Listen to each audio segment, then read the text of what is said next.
Hello, what is up guys? Jinxin here.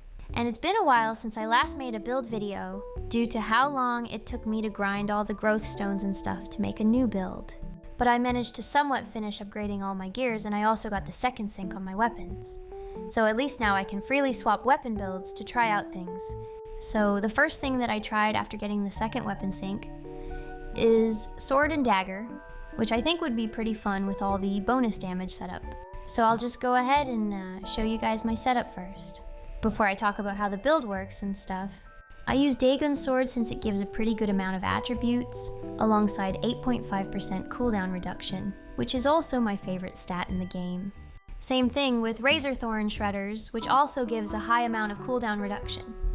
Although I think it's better to just use Berserker whispering daggers. I have Hallowed Hat and Forset Ardent Herald mostly because I don't have the sync for those armor slots yet, so I just use them from my previous one build.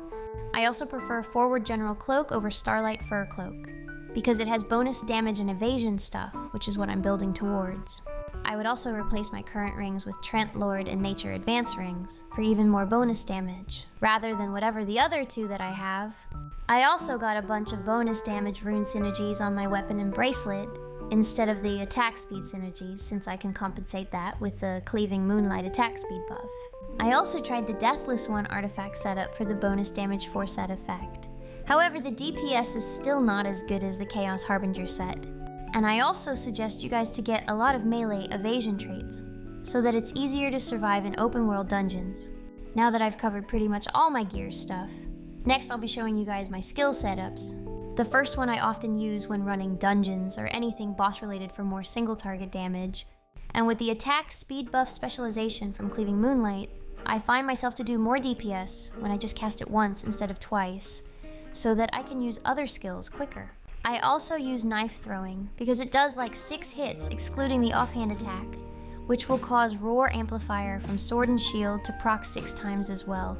I also use Annihilating Slash and Witty Retort, since they get an extra 150 skill damage boost from the Power Breach achievement node, onto my other setup that I use for open world dungeons. It slightly differs from the previous setup since I use lightning stuff on dagger for more AoE.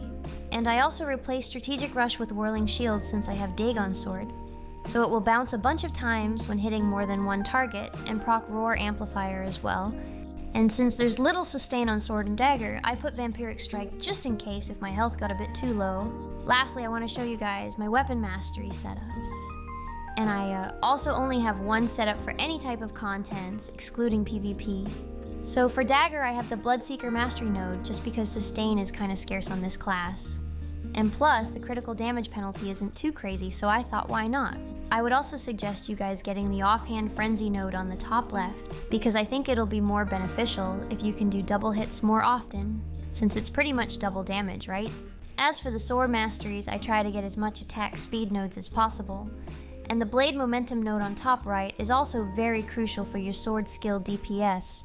And if you want to maximize your damage, you can use Power Breach to your advantage by casting Witty Retort once, and then use another skill before recasting it again. So that's pretty much it. And if you guys have any suggestions, feel free to let me know in the comments.